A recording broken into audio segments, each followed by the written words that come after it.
We just went around the room, and we wanted to know if you would acknowledge that anybody was a better shooter than you in NBA history. Now, I can't answer that. Very much the same way Ray, Larry Bird, Craig Hodges, Dale Ellis, Steph Curry, Klay Thompson, the late, great Drazen Petrovic, if he could speak. We can't answer that. Shooting is so subjective. And as much time that we've all put in the lab, all of us, we all are going to say we're the best shooters walking.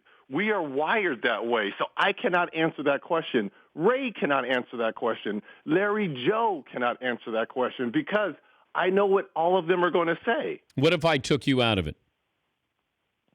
Who would I handicap? Who do I think? Yeah. Personally? Greatest shooter.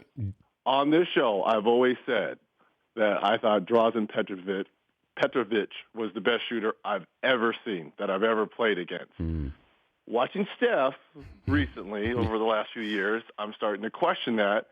And I'm going to say this about Ray, now that he's retired. And we know he's never coming back, knock on wood, but he may.